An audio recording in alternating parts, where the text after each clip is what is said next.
chapter 62, the chapter of the assembly, containing 11 verses written at Medina. In the name of God, gracious and merciful, praise God. All that is in heaven and earth, praise the King, holy, majestic, and omnipotent, who hath sent his prophet, an Arabian by nation, to preach his commandments to the Arabians, to purify them, to teach them the scriptures and mysteries of faith. They were before seduced from the right way. They that shall come after them shall not see a prophet equal to him. And this is a special grace of God, the omnipotent and wise. He conferreth it on whom he listeth, and his graces are immense. They that preach the revelations represented by the Old Testament, and some of these inspirations and revelations are buried in there somewhere. Old Testament, and perform not what it enjoineth, are like unto a donkey charged with books. Such are they that disobey the commandments of God.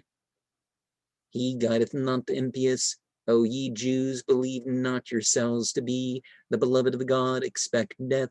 Ye shall understand your error. They believe not that they should be chastised for their sins, but God beholdeth all the unjust, saying to them, ye shall find one day the death that you flee. Ye be sent back before God, who knoweth what is present, past, and to come. He shall set before you all that ye have done to be judged. O ye that believe, when ye're called to the assembly of Friday, make your prayers, peace, and quit your trade. And this shall be a good act if ye understand it. When ye shall have finished your prayers, separate yourselves, go whither you please, and beg of God his grace, call frequently to mind his divine majesty, and ye shall be happy. When the misbelievers saw anything of profit or any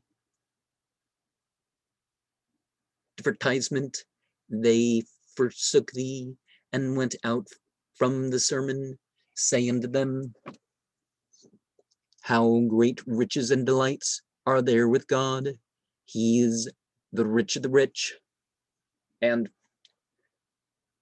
a side note is that approaching the Sabbath, which is not changed for the Christians according to the Bible doesn't have the Sabbath changed from that sunset Friday to sunset Saturday. But the Jews would double up and make it a big old day of business and all sorts of other stuff, rather than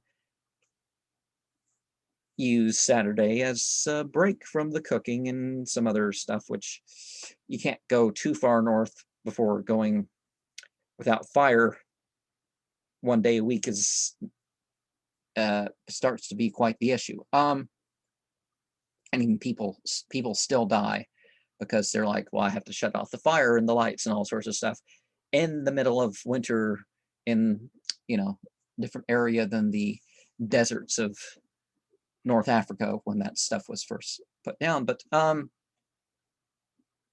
like the Christians too, we're not doing that. We're not taking a day off. We're having a sermon, we're gathering together, the inspiration, the revelation, and some contemporary wisdom. And this is something that, now we're supposed to not just be reacting, because in Islam, we're not just, oh, what do the Jews and the Christians do? Let's just not be like that. That's not what we're doing. Whether what we've been taught for this era is the same or whether it's different, that's just how it goes.